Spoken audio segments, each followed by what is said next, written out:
The Roman Empire didn't dominate the Mediterranean for nearly 5 centuries because they had the biggest armies.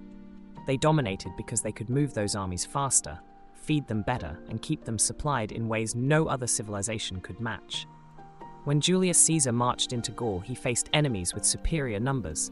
The Helvetii tribe outnumbered his forces. Germanic warriors seemed unstoppable, yet Caesar won repeatedly.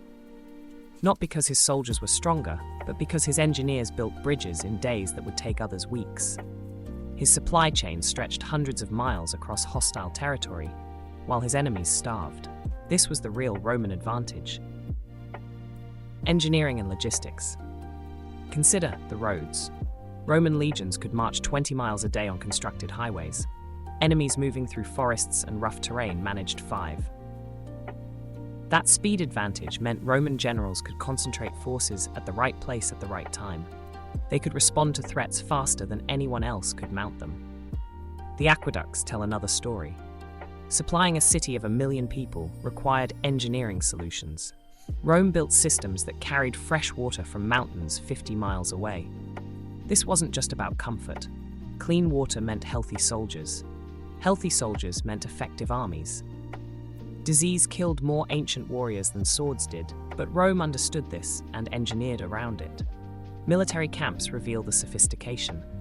Every Roman camp followed the same design. Soldiers could construct a fortified position in hours. Ditches, palisades, organized streets for movement and supply. Compare this to enemies who camped haphazardly. When surprise attacks came, Rome's organized camps meant soldiers could respond instantly. Chaos meant defeat. The siege weapons showcased this engineering mastery too. Catapults, ballistas, siege towers, battering rams.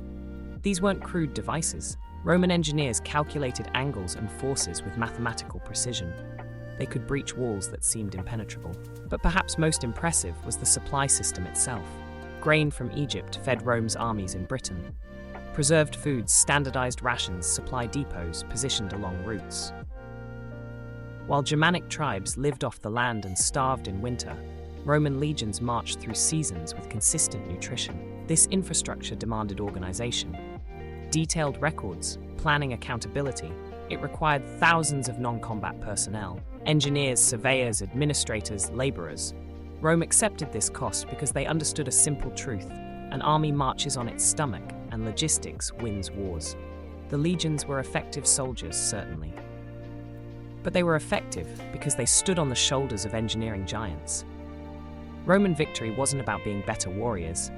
It was about being smarter builders. And that made all the difference.